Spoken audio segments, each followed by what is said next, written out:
All right, yo, what's up? Welcome in Sportstopia, Fantasy, Fire, and Ice, NFL edition. Corey Parson, my man Stu, Monotone Football. You know what I'm saying? Check him out on the Twitter sphere right there at Monotone Football. It's Thursday, so we're getting ready to start the process to get you ready for Week 8. Got a football game tonight, Buffalo Bills and Tampa Bay Buccaneers. I believe it's up in Buffalo. This one right here, Buffalo Bills coming to it as a 8.5. I see an 8.5 out there. I see a 9.5 out there. Circa's going to 10. DraftKings sitting at 9. So kind of between that 9 and 10 number, the favorite that the Buffalo Bills are. Total either 43.5. Got a 44 sitting out there as well. That is the game tonight. Stu, what is going on, my brother? Yeah, nothing much. It feels like the whole world is focused on NBA, which, for good reason. We got a new season going on. But, yeah, we got a good NFL game to bet on here as well. I mean, the spread, like you said, is all over the place. We'll get into that a little bit more in a minute. But, obviously, seeing those different numbers in those different spots kind of tells you they don't even know what to do right now. Yeah, no doubt. You know what I'm saying? Buffalo Bills 2-0 ATS this season on the road. So, I don't know, were those straight up wins and were they quality wins? I'm going to go ahead and check, not Buffalo Bills, Tampa Bay Buccaneers, and go ahead and check that out right now because we could be starting to see a trend of maybe Tampa having a little something on the road. Stu, I try to get on top of it as early as can. They beat the Vikings on the road. They beat the Saints on the road. Not bad. Yeah. No, those are good wins right there, too. And obviously, they got done at home last week as well. A little bit of momentum coming in. That's interesting. I didn't realize they had those impressive road wins stacked up right there. Yeah, so they go on the road again tonight. You know what I'm saying? So we'll get into that then a little bit, touch on some other games this week. I want to start, though, with Arthur Smith, head coach of the Atlanta Falcons. I don't know what's up with this guy. You know what I'm saying? Like, why are you such a miserable man, Arthur Smith? You know what I mean? Like, Stu, because, yesterday in the press conference, you know what I'm saying? They asked him about the NFL doing the inquiry into the Bijan Robinson situation. When he goes, I'm not here for all the dramatic stuff. I'm not here for all of that. People who really know football know what goes into it. But the NFL, they really know football. You know what I'm saying? They're kind of telling you what you did the other day was not above board. You know what I'm saying? And then he had a quote like, should I just come out and tell you guys I want to give Tyler Algier 15 carries? Son, you've been ruining Kyle Pitts. You've been ruining Drake London. Now you're ruining Bijan Robinson. What's the deal with son? Well, I mean, even like you said, can someone tell him that giving the ball to Tyler Algier 15 times is a terrible idea? And maybe if he did tell them, somebody could have helped him out a little bit last week. Because like you said, I mean, it's ridiculous at this point. You think, okay, it's easy to mess up a tight end. It's even easy to mess up a wide receiver. You're going to somehow mess up the best blue chip running back prospect we've had in the last 10 years. You're going to find a way to fuck that up too. It's ridiculous right here. And I mean, it doesn't make any sense. And like you said, there's going to be a fine. There's going to be the NFL clearly knows what's going on here. No matter what, even beyond our fantasy teams being messed up, our bets losing, even beyond all that, you just can't lie about an injury. That's not allowed, right? Yeah, it's not. Yeah, exactly. It's the balance of competition. Yeah, so I mean it's pretty ridiculous at this point. The fact that he said that so confidently up there is what annoys me. I love taking shots at people. That's the fun part of having any kind of platform is you get to say what you want. You get to take shots at the people you don't like. The problem is just what he's saying is so dumb. Because you're not spiting the fantasy football managers out there by losing games. You're not doing yourself by playing your second best running back out there. So. It's almost like it's become Arthur Smith versus fantasy football. You know what I'm saying? Like, you need to worry about the Tampa Bay Buccaneers.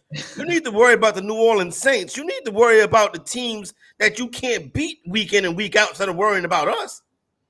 Yeah, I agree, man. It's just absolute mess. And I mean, the thing is, if you're a Bijan fantasy owner like myself, I've got him in my home league. That probably took me out the playoffs last week. You got to start him again, though, right? Like, what else am I supposed to do? What are you going to do? Yeah, unless the man will come out and tell you something, and you know how he is, you know what I mean? So hopefully Roger Goodell explains to Arthur Smith that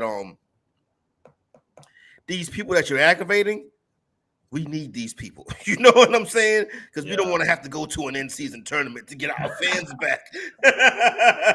It'd be pretty hard to do that in the NFL. You know what I'm saying? Let's get into it. Let's hop into it. Let's talk about this situation right here tonight. Tampa Bay Buccaneers, you know what it is. You know what I'm saying? It's Baker Mayfield. It is Mike Evans. It's a little bit of Chris Godwin. And then it's Rachaad White. What is Rachaad White looking to you like so far this season? I know I played him under 3.5 receptions last week. I look up in the second quarter, he's got like 5 catches. I'm like, Jesus Christ, where did this guy come from? Is he someone who is starting to gain some more relevance in these spaces? He is, but the problem here with Rachaad White is he's building that relevance on volume, not on talent. So yeah, he's getting the carries, he's getting the opportunities. He's not actually doing that much with them though, right? Like anyone that's kind of watched him play this year, I'm sure isn't impressed. If you look at the stat sheet, I'm sure you haven't been that impressed. He's a volume-based RB1. So he's going to keep getting those opportunities, but at the end of the day, if you're expecting him to kind of break through and, do something himself without the system, then it's not really going to work. I'm not a fan of the talent, but if he keeps getting all these carries, there's no competition. It's only Keyshawn Vaughn, who's barely been involved whatsoever. So he's got all the opportunity in the world, all the goal line touches, all the catches, all the high value stuff you want with the running back. And that is one thing about that position right there. If you can get that workhorse or that bell cowish type running back, volume trumps efficiency. Only averaging 3.2 yards per carry on the season. He has caught 22 passes this year. He's about 7 yards to catch, which is not bad, but you do want to see those main targets here go to Mike Evans and Chris Godwin. Matter of fact, each of them got 49 targets apiece on the season. And Mike Evans is a guy that you can really consistently, reliably roll out there week in and week out because Mike Evans gets it done, right, Stu? Oh, yeah. I mean, I love betting longest reception. That's one of my favorite markets. It's a kind of newer one. You're only betting on one catch, right? You don't need all the yards in the world. And Mike Evans is perfect for that market because he gives you that deep threat ability. He has some drops. He's not really that guy that's going to get you those 5-yard checkdowns. But when you need someone downfield, it's clearly Mike Evans. And him and Baker have a surprisingly good chemistry going so far. They've been doing very well. He was a discount in drafts, you know what I'm saying? Yep. But he is getting the job done so far this season. I like to throw him out there in lineups. He doesn't really disappoint. 4 touchdown receptions so far on the season. His compadre, Chris Godwin, has more catches, you know what I'm saying, but no touchdowns, less yardage, less yards per attempt. But he's kind of a move the sticks type guy. But I don't really look at I never go into a Tampa Bay Buccaneer betting or wagering experience and think to myself, oh, I can't wait to fire up Chris Godwin. Yeah, I agree with you. I think it's always kind of ugly because, like you said, he's not doing those downfield routes. He's the line mover. I'm going to be there 7 yards down the field when you need me. And every quarterback needs that guy in the league. That's a very important role. It's a little underrated. For me, I like Godwin this week for a very specific reason. When we look at the Bills and we look at their defensive scheme, right? They just lost Matt Milano. They lost Tre'Davious White.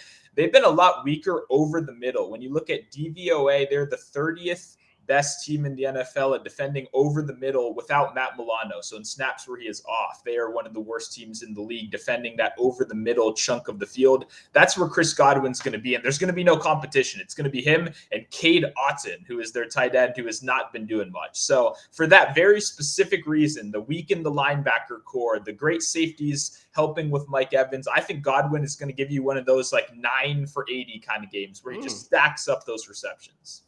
Before we pivot and talk about the Buffalo Bills, you mentioned Cade Otton. Cade Otton receiving yardage prop is 26.5. I almost ripped my shoulder out trying to get to the screen to hit under. You know what I'm saying? Cade Otton experience. You know what I'm saying? Listen, he could get to the over, but it just seems like that's not going to be doable tonight. Yeah, if you do like his over, which I don't know if I love. Like I said, I want to target over the middle, but Otton is so not involved in this offense. He's not involved in the offense. Yeah. That if anything, I'd go receptions. Because to be honest, I've watched a lot of Bucs games over the last couple of years. I don't know if I've ever seen this guy break a tackle before, right? So when you have a guy that doesn't give you that yards after the catch ability, I'd always go receptions over yards. But I agree. I lean the under right here. I'm not really a big Otton fan. Yeah, I'm not really somebody that is there for me. Now, on the other side of the football, you already know what it is. Josh Allen, Steph Diggs, you know what I'm saying? Both of them get it done. Josh Allen, player passing yardage projection tonight, Stu, is 263.5. I had that on my card as an over, and then I ended up taking it off. The line does seem low to me, just like on first glance, you kind of look at it. One of the biggest things is it just depends on how you think this game is going to go, right? Because the Bills Game are script, yeah. Yeah, they're not a team even that traditionally runs a lot when they're ahead. They like to throw the ball all the time. That's the kind of team they are. The Buccaneers, though, they want to slow this game down. They know they cannot win in a race against the Bills. So it's going to be how ugly can they make this game? And to be honest, when we look at the game logs, the Bills are not good against these teams that make the game grimy. They make the game ugly, right? We just saw it with the Patriots last week. We've seen it all year long. And this isn't even a new trend with Josh Allen's. These teams that can make it real ugly can keep it closer. So for me, I would lean over, but I think this is going to be a real ugly game. Yeah, I can see that being it too. That's why I took that one off my card. You know what I'm saying? I'll tell you what I got as soon as we get through the other stuff. Yeah, I took that down because I think my favorite play tonight really is Buccaneers plus whatever. You know what I'm saying? I think the Buccaneers make this one kind of uncomfortable for the Buffalo Bills. They probably won't make it uncomfortable for Stephon Diggs though. I agree. I mean, when you look at the talent at the end of the day, Diggs is a guy that's going to regularly command those 10 targets, especially whenever you can get Diggs coming off a little bit of a lesser game, right? When he doesn't put up those amazing numbers. That's what you want to do because this guy, as we've seen over the last couple of years, is not quiet when he's not getting the ball. He's loud. He wants you to know that he wants the ball. And for good reason. Stephon Diggs should have the ball a lot. He is a phenomenal player. So I agree. And I'm glad you're on the Bucs today, too. I know we haven't talked about it too much. I like the Bucs as well at that 9.5. I heard you say Circa has a 10. I kind of wish I was a little bit more patient because I didn't think it would make it to 10. But I like that, man. I mean, this Bucs team, I know people don't love them. I know people, they're a little Baker Mayfield, everything that you think that's wrong with football, Todd Bowles, you know what I'm saying? You're like, oh, it's all of that is crazy in Tampa. But they try. They come out and they try every week. And they keep games close, whether they win or whether they lose. It's this ugly kind of game script that they love to play in. And it's not like the Bills are coming in impressive. Like, what have the Bills done over these last couple weeks to earn that 9 points? I don't see it. Almost lose to the Giants, and that's not a good look right there. James Cook is averaging 4.8 a carry this year. He's also getting involved in the passing game. He's got 21 targets, 17 receptions, even has a receiving touchdown so far this year. To go along with how many rushing touchdowns? Yeah, only one rushing touchdown.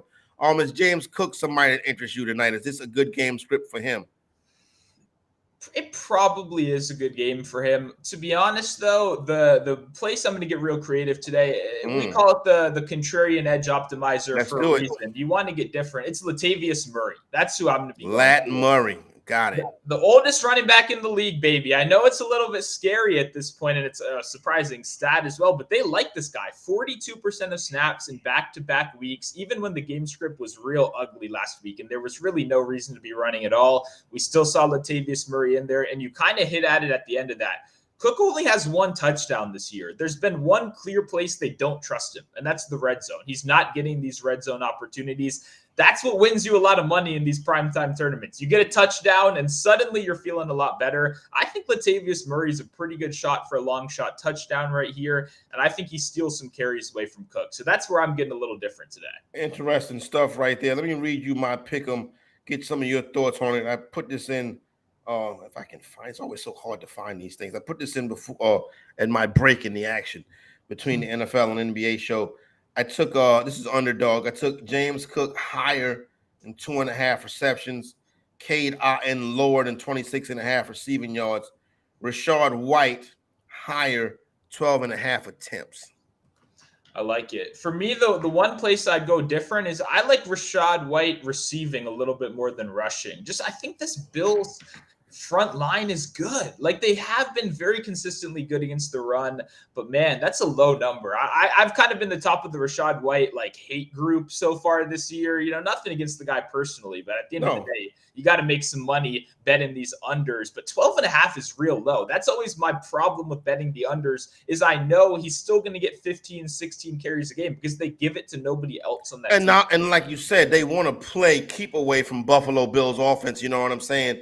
Yep. So we'll see what happens. $1 make you holler. You know what I'm saying? We're not trying to change no lives here. wagertainment, have a good time. You know what I mean? I ran the contrarian edge optimizer for this game right here. This is the blended version. Baker Mayfield, Chris Godwin, Steph Diggs, James Cook, Dalton Kincaid, and our boy Cade Otton. I mean, the double tight end is interesting. That might be a little more popular today as well, obviously with the Kincaid in on. For me, I probably want to stick to just one tight end in there. Like we both kind of agree, neither of us love Auden that much today. So, but beyond that, I like the Bucks. I'm gonna be a little bit more Buck heavy, so I like that lineup. Dalton Kincaid, Steph Diggs, Baker Mayfield, James Cook, Chris Godwin, Tyler Bass. Interesting. Got the kicker in that one. I guess so. We've got back-to-back Kincaid ones, and I'm curious that he's kind of been the buzzy name. Dawson Knox going on the IR. I personally don't think he's going to set the world on fire, but a lot of people do. Are you with me there? Or are you kind of liking it? I'm fading Dalton Kincaid every chance I get. He's the kind of guy that when you're depending on him, that's exactly when he's not going to show up for you. Here's this one: Josh Allen, Deontay Hardy, Gabe Davis, Stephon Diggs, Baker Mayfield, Buccaneers defense. Yeah, that one. Well, the thing is, I wouldn't add the Bucks defense if you're playing all those Bills because those are going to directly fight against each other. But honestly, I mean, if you're going to play Gabe Davis, he's that boomer bust kind of guy. You got to realize he might give you that 0. We've seen it before. If you played Gabe Davis before, he could give you that one catch kind of game. He can also set the world on fire and win you a lot of money. So you got to know that when you put in a guy like Gabe Davis. Yeah, with your exposure to Gabe Davis, be careful. Final one: Steph Diggs, Dalton Kincaid, Josh Allen, Rashad White, Gabriel Davis, and Keyshawn Vaughn. I would probably say you like Lat Murray over this Keyshawn Vaughn if the numbers match. Yeah, that's the backup running back I'd be going to. I assume Vaughn's cheaper, so I 600 is because he don't play. Yeah, liking that number. And I mean, hey, he could steal a touchdown. You never know what happens if we're fading White right here. But yeah, I agree. I would go. I'm surprised no Latavius Murray. I ran it earlier this morning. I got a little bit of Murray, but that might have been me messing around with it a little much personally. I just ran it. I just ran it regular. Let me see if I can find Murray right here and lock him in, and then see what kind of options it gives us. All right, and then you go there. All right, then generate lineup. All right, Lat Murray, Steph Diggs, Baker Mayfield, Chris Godwin, James Cook, Dalton Kincaid. Look what happens. You save that money. You can put all the good players in, right? When you get a Latavius Murray that cheap. So I like that spot. Those are going to be kind of the lineups I'm going to be rolling with a little bit more tonight. And two, that's a nice little advertisement for the optimizer itself. Look how fast you were just able to do that right there. I gave you 5 seconds and you already, hooked me up with the fire lineup right there. There you go right there. Hit that QR code right there. That gives you a 7-day test drive for $1. But go ahead and sign up for the full thing. Don't forget Sportstopia.io. Ranking is currently sitting up there.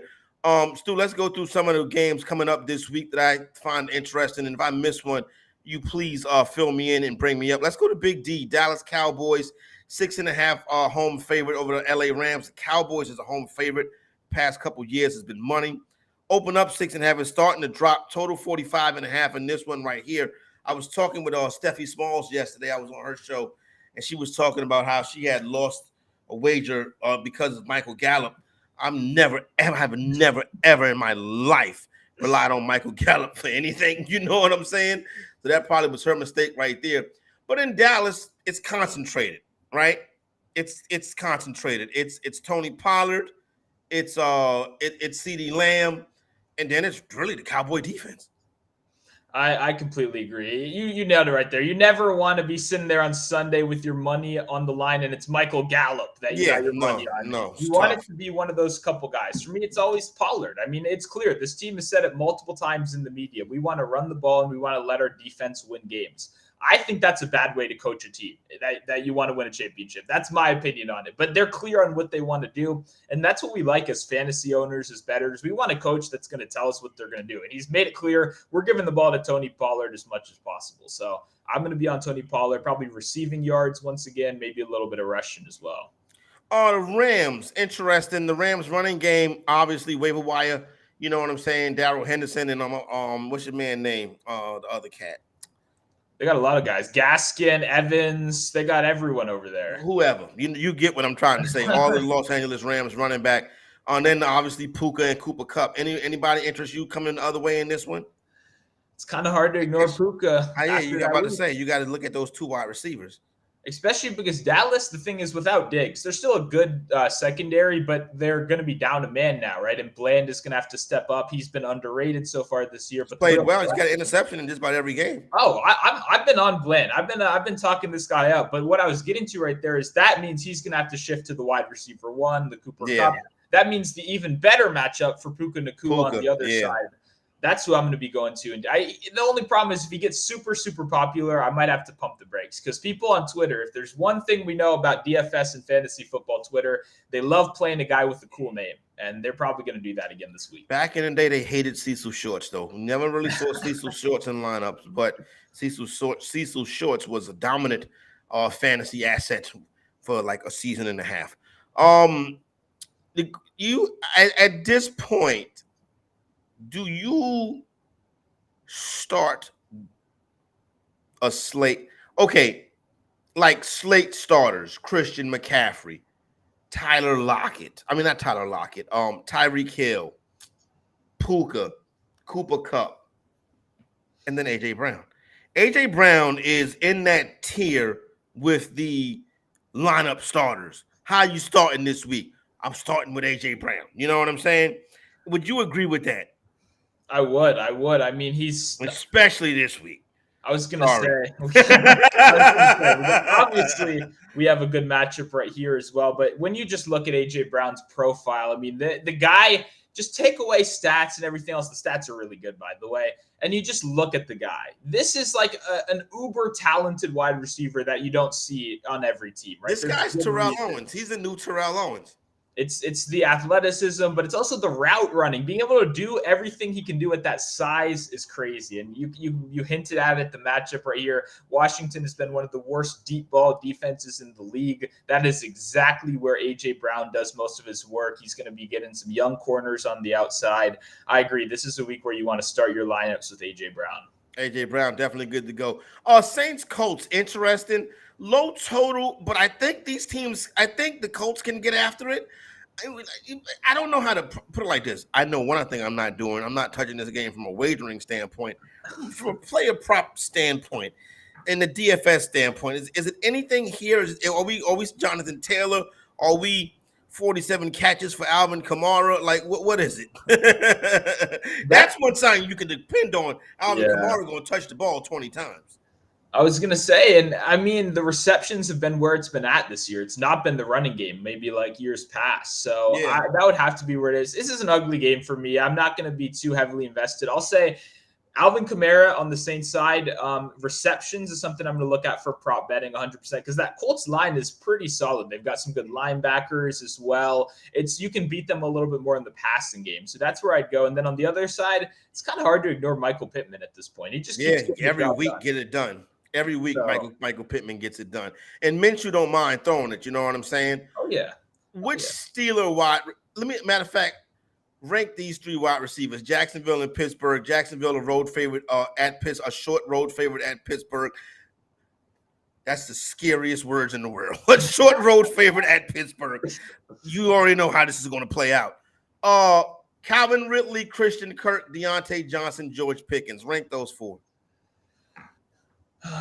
Calvin Ridley's the impossible one in there, man, because you want to put him at the top, right? But honestly, you can also put him last. Yeah, he doesn't deserve to be at the top, right? That's the problem. We saw the 1,000-yard season. Now we've also seen the drops this year. For me, I'm going to get a little crazy here. I'm going to do something people might not like. I'll start the list with George Pickens. And it's got to be both Steelers, I think, actually. I think it's got to be Deontay. I figured you would have went with Deontay and Pickens. I think that's the common response right there for me. Pickens is doing it for you, huh? I've just grown on it too much. I mean, when you watch the tape, like, you can't teach that size. You can't teach that contested catchability, right? We see the DeAndre Hopkins of the world. Those are the kind of hands Pickens has. And there's only a couple guys in that range, right? To just have that kind of ability. I'm blaming the coaching, Canada. Let the guy run some shorter routes. He doesn't just have to go straight down the field every time. So I know it's a little controversial, but I think the talent is too hard to ignore there. Yeah, no doubt about it. Those playmakers getting it done in Pittsburgh. and Pittsburgh is probably going to end up figuring out a way to win. That Pittsburgh will figure out. Like I can see Jacksonville having like a 10-point lead in the fourth quarter and looking around like, oh my God, we lost this game. That's what the Pittsburgh Steelers look like they're going to be this year.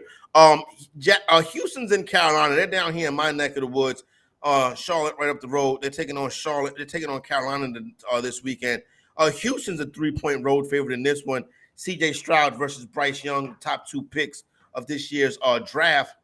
I like a lot of Adam Thielen in this game.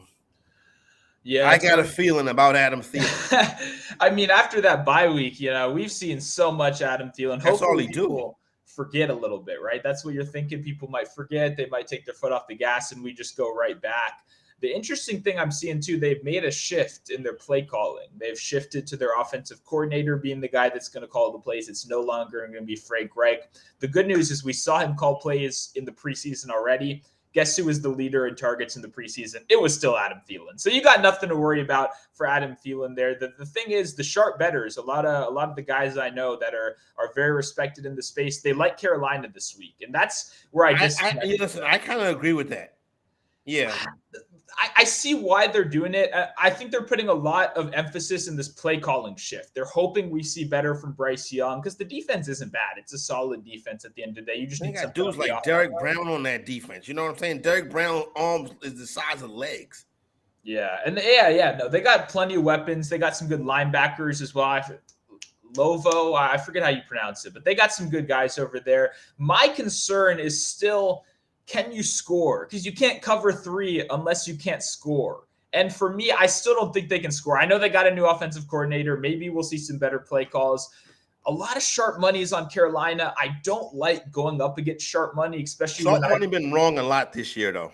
Yeah, that's how it goes at the end of the day. A lot of smart people on both sides. But all that being said, I like the Texans. I think they're a little undervalued. I know they're on the road. I know it may not be the greatest spot in the world right here. But at the end of the day, I think this is a more talented team with a more talented quarterback and a more talented coaching staff. So I'm going to take that team.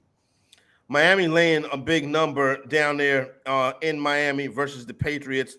This is not a bad time of year to go to Miami. You know, some of the humidity that you saw in September is in early October is gone now. New England had those bad couple of games, bounced back nice. I'm not trying to talk myself into taking the 9.5 with New England. I'm going to stay away altogether. But Kendrick Bourne, Tyreek Hill is kind of banged up. Kendrick Bourne, if you're coming back, you know what I'm saying, with Mac Jones. I don't love nothing here, though.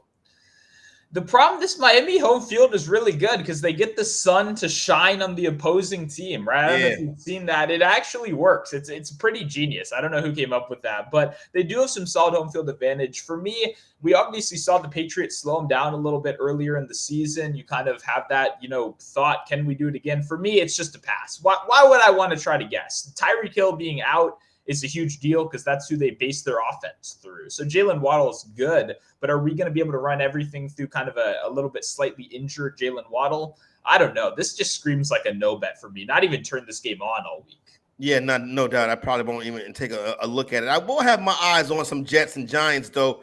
Jets laying a short number on the road. I feel like the Giants are live. I do too. I mean, asking the Jets to cover by margin is funny. If you're a teaser guy, we're laying numbers with the Jets now. That's what I'm saying. If you're a teaser kind of guy, this is a good teaser spot right here. Both sides are hit. Yeah, honestly, it's probably one of those games. And that's what we like we get these teasers. Do you really trust Zach Wilson to cover by margin? I don't think so. And you're not alone out there. So I agree. I think the Giants put up a good fight. They've looked like a better ball club, especially the defensive side of the ball. Exactly. The Giants can play defense. Their offense stinks, but it should be better. This is going to be a low-scoring game. It's probably going to be a kick game. And I think the Giants can win the game.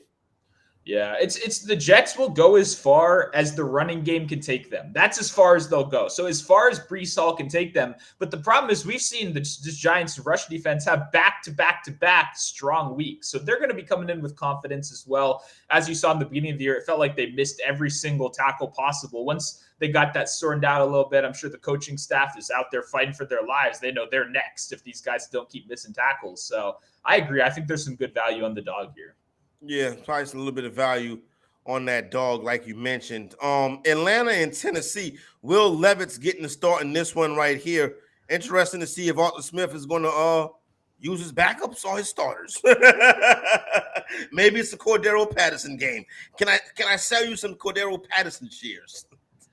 Oh boy, I'd like to see him. Cordero Patterson's dope. He's one of my favorite players. He run like Jim Brown. He comes back in and he's instantly good too. I mean, obviously I was mad Bijan being out, but it's fun to watch Cordero Patterson play. So I'm not going to buy any shares because I don't want to be stuck holding that bag. But I'd like to see the guy play more football. I did a Play 60 event when he got into the league, his rookie year.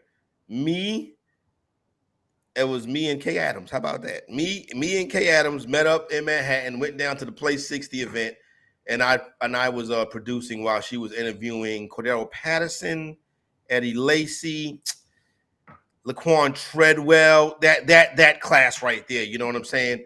Those great NFL names right there. Shout out to my man Eddie Lacy. Vikings and Packers. What do you think about Tennessee in this matchup right here? I think Atlanta can go. Atlanta can win this game on the road.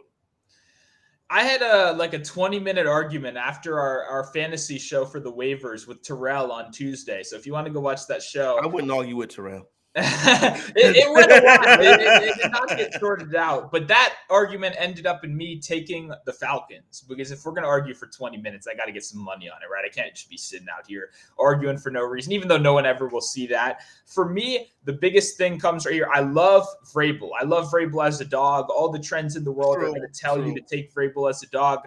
The problem is you have to look at this logically at a certain extent, and you have to look at the quarterback play, because Vrabel I trust to cover as an underdog when you have a living, breathing human quarterback there that you can depend on. You remember last year when he took Malik Willis to Kansas City, and Malik Willis threw the ball twice, and Kansas City had to go to overtime to beat them?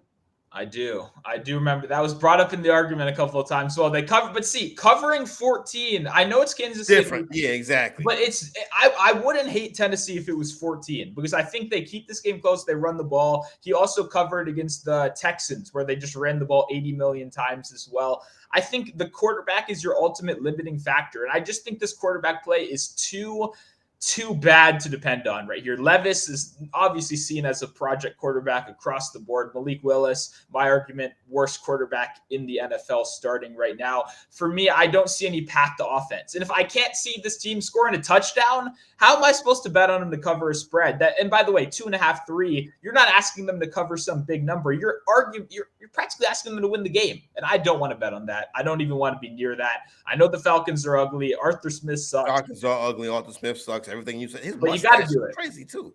But no, I think Atlanta's a good bet this weekend. Are you back on Kyle Pitts? Hell no.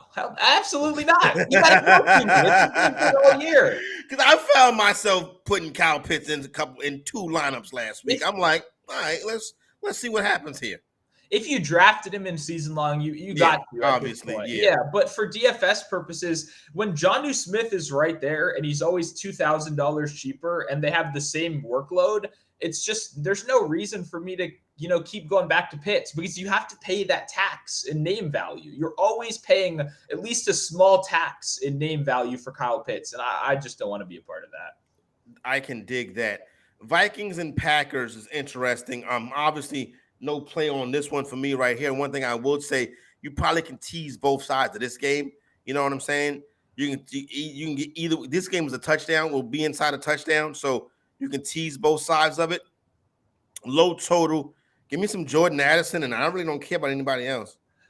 Yeah, Jordan Addison, too, has great splits in his career against zone coverage and pretty bad splits against man coverage, specifically press man. He kind of struggled against at the college level. This is a heavy zone team he's going against right here. Should have plenty of opportunities to cut up over the middle, and we saw him kill it last week. I mean, Jordan Addison proved everything. I think Kirk Cousins proved a lot last week as well, too. I mean, it's kind of simple. I know this is probably a letdown spot for a lot of people. Of course it is. I'm going to back the team that I've seen turn the corner. It looks like the Vikings They sucked to start the year, but every advanced stat said the Vikings were arguably playing better than they were last year. They were just getting less lucky because, as you know, when you mentioned the teaser thing, they only play one-score games. So at that point, a lot of these results are coin flips for the Vikings, which is how it is. I wouldn't hate you for taking the other side on the cover, but I like the Vikings in this one. I like Addison. I like Cousins once again. Yeah. Browns and Seahawks. This is a Seahawks spot for me right here. Number up to 4 at DraftKings. I think the Seahawks can roll these dudes this weekend, to be honest with you. Deshaun Watson already been ruled out for this one, which may be better for the Cleveland Browns than having Deshaun Watson actually go out there and play. I understand you got that Browns defense, but give me some Ken Walker, give me some DK, some JSN, maybe not a lot of JSN. And then on the Browns, I'm coming back. I don't know if I'm coming back on the Browns. I think the Seahawks roll here. Yeah, man. The problem with this one is just like I wish I could have seen more from the Seahawks offense last week. They got up. And I was watching it because my buddy's Seahawks fan. I was at his house. I was watching with him. They got up, and it just looked like they clearly decided that they'd won that game, and they just gave up. Like, they were like, oh, we're going to beat the Cardinals. We don't have to do anything for the rest of the game. But seeing that, like, lack of offensive output in the second half just kind of gave me some concern because the one thing you need to do, if you can score on the Browns, you're going to beat them, right? Because this team can't score back, especially the Seahawks defense is playing better, too. They've got some young names. The corners, Witherspoon is stepping up. It's going to be a solid defense. So this is an ugly one for DFS. I'm more of an under in this game. I think this is an under. I don't see either team having too much success. I would have to bet on the Seahawks, but like you said, is PJ Walker even that much of a downgrade anymore? Yep, not for them passes I seen Deshaun Watson throw last week. Denver and Kansas City. Kansas City going for their 17th straight win over Denver. Nothing really much to talk about here. You know what Travis Kelce is looking healthy and warmed up. The young man Rice is getting his thing done. Isaiah Pacheco, Pat Mahomes, top of the board type guys. You already know. Here's a fascinating one: Cincinnati and San Francisco. This game in San Francisco laying 3.5 at home. Brock Purdy in a little bit of trouble. Has he been ruled out, or is he questionable? He's been ruled out, but I don't think any players, or no, I was gonna say I think he's questionable, but I don't think any player has come back from the concussion protocol and played this year. That's right. That is correct. Nobody has played within a week. I don't know. I don't know what this is right here. This is going to be this is a tough game to me to handicap, Stu. Well, originally I wanted to be big on the 49ers here because I knew the whole world would they'd look at Burrow, they'd look at the bye week, and they'd think, okay, this is the perfect get right. We saw them look a little bit better. That to me felt like a great public spot of the public coming together, and then we get the 49ers bounce back. The problem is public taking a hook with the Bengals on the road is a very public thing to do. It is. But now we got Sam Darnold, and that changes things, obviously. And I guess, yes, it does. The thing is, I think he could be an okay game manager. We saw it with Carolina. Now we have a much better system. A prop I'm interested in looking at is his rush yards. He had surprisingly good rushing game logs throughout his whole career in his most recent outing. So just wanted to throw that out there for something that people to keep an eye on. But for me, I still think I lean the 49ers, even with the backup quarterback right here. This is never a team that asked for that much from their quarterback. Is Purdy worth 3 points to the spread? Because this opened at 6, right? It opened at, or even higher maybe. I don't remember. But it's one of those, how much is Purdy worth to the spread? I don't think he's worth that much. So I'll take the Niners. Baltimore Ravens, Arizona Cardinals, Baltimore laying 9.5. I see an 8.5 out there. Lamar Jackson, Hero Ball special last week. Is Lamar the top player? Probably not the top player. I think you want to have some Lamar this week. But the Ravens have a tendency to play to the level of their competition. But I'm still going Zay Flowers. I'm still going Jackson. I'm still going Andrews. And then the rest is really Marquise Brown. Yeah, a little Marquise Brown. Maybe a little Josh Dobbs rushing as well. He keeps on doing that. Keeps on getting those. That prop hits every week. I know, because I sit there and I don't bet it every week, and I get mad at myself. I'm sure you have that with stuff, but I mean, it's the one that gets left off the list. The last one, we're just like, really, am I going to bet Josh Dobbs rushing? And then he keeps doing it. So this week, I actually am going to do it for once, and hopefully he doesn't finally mess it up here. But yeah, the real question, I mean, the Ravens used to be so good covering margin. They used to crush bad teams in that like Lamar MVP season. But like you said, since then, we've seen them play down to their opponents a lot more. The one good thing thing, though, is this Cardinals defense kind of fell off. Like, they started kind of strong. It's not a good defense, probably one of the worst in football. So it just depends on how motivated Lamar is. If Lamar comes out and looks just a little bit like he did last week, then he's going to destroy these guys. Yep, and he go crazy to get on this. Our boy Isaac in the chat, he has a 2-5 fantasy team. That sucks, Isaac. You know what I'm saying? You gotta do a better job, son. Now let me stop. Anything can happen, Isaac. He has Tua, Josh Jacobs, JT, Jonathan Taylor, Chris Olave, Waddle, Hockenson, Christian Watson, Devin Achane on the IR. Should I trade Jacobs and Hawk for Brees, Ingram, and JSN? I don't have no problem with that. I mean, I probably would, honestly. I probably would, because Brees Hall is getting healthier and healthier at this point in the year. Ingram is a big part of that offense. Yeah, look what Josh Jacobs has done to your team so far. He's probably the reason you're 2-5. Like, if someone's giving you a chance to get rid of that, I'm good with it, because I don't see. He may have got him at a value though. But if he would have got him at a value, it feel like his receivers would have been better than Olave, Waddle, and Hockenson. But he probably took Hockenson too early though. Yeah, but that's still one bummer is Hockenson without JJ is just guaranteed 8 targets. So you lose that, but Ingram's been good. And JSN has that kind of pop-off potential as the year goes on. So I would take that trade. At the end of the day, I'm a strong advocate of when you're losing, it's time to mix things up. You know, the definition, what is sanity? You do the same thing over and over. You hope for a different result. If that team isn't winning you any games, they're probably not going to start winning you any games at week 8. So time to make some changes, time to, throw things around, hope something sticks. Man, AS in the chat. Hey, Isaac, just go ahead and hit that subscribe button, hit that like button. My man AS in the chat says, should I trade Amari for Ridley? I'm not buying Calvin Ridley. This is tough, because if Deshaun Watson's out and PJ Walker's your quarterback, like, how valuable is Amari Cooper at this point? But you're right. I'm not really looking for Ridley with how he's looked so far. I probably would, just because I'm scared of the Cleveland offense. I think Amari Cooper is a great wide receiver. I think he's extremely underrated. Have you watched him this year? The contested catches. He's unbelievable, yo. He's crazy. Yeah. He's a pro. He gets it done every week, regardless of the quarterback situation. And he's still such a young man, too. What a great career he has had. The joke, a full PPR. Should I drop Roshan Johnson for Tajay Spears? I like Spears. I probably would.